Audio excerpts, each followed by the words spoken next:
Controversy. Those scorecards were a disgrace. Were an absolute disgrace. I mean, I agree with him. I think the scorecards were too wide, no doubt. There was a lot of controversy surrounding the most recent battle between Josh Taylor and Jack Caterall. Bob Arum criticized the judges for scoring the bout in Caterall's favor. Eddie Hearn, who supports Caterall, appeared to concur with Arum.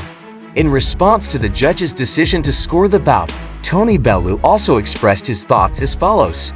Speaking about Caterall, following his triumph, he brazenly called out Teofimo Lopez.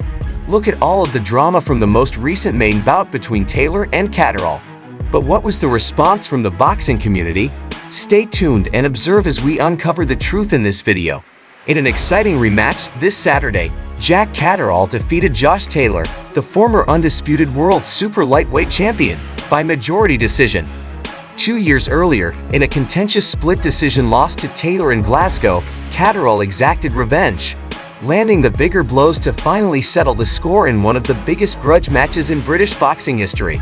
Although both men put up a great fight, although the fighters exchanged punches, the judges' decision to score the bout turned it into one of the most contentious matches in recent memory. At the first direct arena, which was packed, all three judges scored the bout for Caterall, two with scores of 117-111 and the other with 116-113. After an unintentional clash of heads in the second round, Southpaw Caterall found considerable success with his left hook, while Taylor landed a lot of jabs in the opening rounds.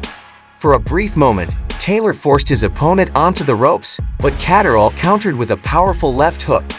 Taylor winced at the beginning of the third round after yet another blow to the head. After landing two straight left hooks at the conclusion of the fourth, Caterall attempted to establish control in the fifth, initially hurting Taylor with a sequence of lefts and rights that forced the Scot into the ropes.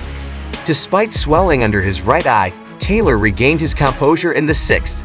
However, Caterall's punches were still more accurate, and Taylor's heavier two short rights gave him momentum in the seventh. The two fighters exchanged blows, and the Scot once more proved more effective in the eighth to draw it even. Early in the ninth, Caterall broke through his opponent's protection, and the two fighters engaged in a toss-up. In the 10th, Taylor stalked his opponent and looked like a more intimidating fighter. He landed a right and then an uppercut, but Caterall's thunderous straight right in the 11th put Taylor in trouble. There wasn't much separating the two as they punched themselves to a standstill heading into the final round.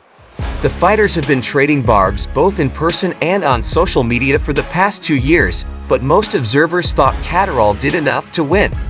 This second meeting, which was supposed to feature belt competitions, was twice postponed, once in January 2023 because of Taylor's foot injury and again in March of this year because Scott had a minor eye issue.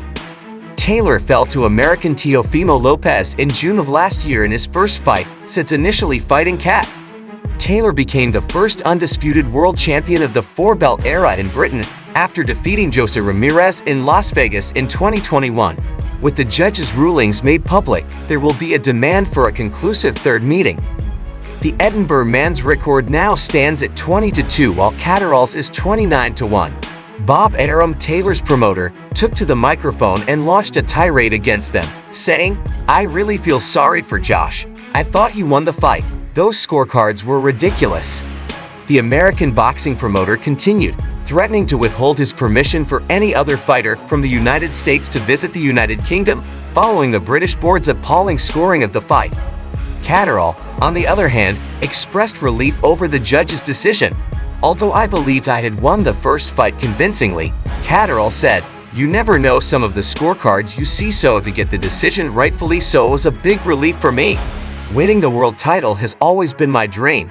We were able to obtain the undisputed world titles against Taylor, but that's okay. That chapter has been written. Now that Lopez had defeated Taylor before I want to show that I am superior to Lopez." Any fight, I love the Teofimo fight. I want to fight for a world title, and any of them guys. You know, I think I've got a style that beats all of them. From the outside, they look at me and they think they can beat me. And you know, I think, of course, people talk about the trilogy, and for me, I'll always look at the biggest fights out there, but it's about now also the career of Jack Caterall, and he should have been undisputed world champion. So we need to try and position him now. Following the bout, Showbiz, the grown-up, expressed his opinions about the judges' scoring, calling the choice contentious and the scorecards embarrassing. He made it plain that, although he thought Caterall had won the fight by a clear majority, 7 rounds to 5 for Taylor, he thought the judges' lopsided scores were unfair. He proved it twice. He's a better boxer. He's better with his jab. He's a better counterpuncher. He's just a better fighter than Josh Taylor. I mean, He expressed irritation with the scoring, calling the first Taylor-Caterall battle a smooth robbery, and referring to it as one of the biggest robberies he had ever watched. According to Showbiz, the judges' broad scorecards in the second battle were the least they could have done to make up for what they saw as unfairness in the first encounter. He maintained that Caterall was just a better boxer than Taylor because he was more adept at jabbing and counterpunching, as shown in their 2 fights. The judges' scores were also criticized, with scores such as 117 and 111 were deemed unjustifiably wide by Showbiz. He restated his earlier claims that Caterall should have won the first fight and that the large margin of victory in the second bout was a kind of justice served a bit later. Regarding the judges' scorecards, Tony Bell also shared his thoughts, admitting the controversy and expressing relief that the right man prevailed. Bellew said the bout was very close and said he would have given the win to Jack Caterall if he had to choose. Even though he noted that 2 wrongs do not equal a right, he thought that the proper decision had been made. Bellew talked on his personal experiences making contentious choices, drawing a comparison to his first bout with Nathan, which he technically lost but did not feel like a loss. He felt sympathy for both fighters, pointing out that there would still be unhappiness because of the contentious scoring, even if Caterall won. He pointed out that Josh Taylor would be equally dissatisfied and confused by the wide scorecards, especially the 117-111, which Bell found puzzling considering how close the fight was at most -115-113 mh in favor of Cat.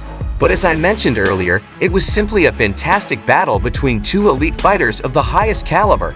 Fighters, and I just hope that they're both alright now, because they sure as hell took a lot of smackings. While observing that match, Bellew restated his belief that there was no way in which a 117-111 result could be justified. He thought that a score of 115-113 in Caterall's favor would have been more suitable, but he also recognized the skill of both fighters and wished them well after absorbing heavy blows during the battle. Joe NCN, Josh Taylor's trainer, also expressed his thoughts on the scorecards. Josh fought really well, in my opinion. Though I felt Jack fought a go fight as well, he made a few basic blunders, turning off and telling Jack to tee off on him from time to time. NCN, in my opinion, applauded both fighters but questioned the judges' scorecards. He praised the fight's excellence and said it was an amazing battle with lots of back-and-forth action. According to NCN, both fighters gave good performances. Josh Taylor stood out as having improved significantly from their first meeting, and Jack Caterall also put up a good battle. NCN called the judges' scorecards a disgrace and explicitly attacked them. He was especially irritated by the large margin -117-111, which he believed was unfair. He emphasized the controversial nature of the scoring by pointing out that even Jack Cal's promoter, Eddie Hearn, had the bout at a draw heading into the final round. Josh Taylor won the fight by a few rounds, according to NCN, although the bout was so close that it was tough to render a definitive decision given Taylor's performance. Josh entered the fight gradually, according to NCN. He noticed that Caterall was able to seize the lead early on because Taylor appeared hesitant. Yet as the bout went on, Taylor picked up the tempo, expertly using his body and delivering strong blows. Despite the dispute, NCN stressed that the CompuBox statistics showed that Taylor landed 50% of his power punches, which he felt reflected the true tale of the bout. NCN claimed to be proud of Josh Taylor's performance, saying that Taylor was the stronger boxer at the end of the bout. He disregarded worries over Taylor's weight, saying that Taylor is a 140-pound fighter by nature and that Taylor finished the battle with a bang, punching Caterall all through the fight. The futures of both boxers were also discussed by NCN, who expressed doubt about Taylor and Caterall's prospects in light of their contentious fights and the status of the championships at the moment. He hinted at the prospect of a trilogy, but he didn't seem certain it would happen. Still, he congratulated Jack Caterall and his group, recognizing their dedication and accomplishment. Although Caterall emerged victorious on the evening, a trilogy is being discussed. What do you believe has to happen in a third battle between these two? Tell us in the comments below. All of that for now. Remember to subscribe to and like the channel. To ensure that you never miss any more videos like this, turn on the bell for the most recent notifications. We appreciate your time and we'll see you in the next video.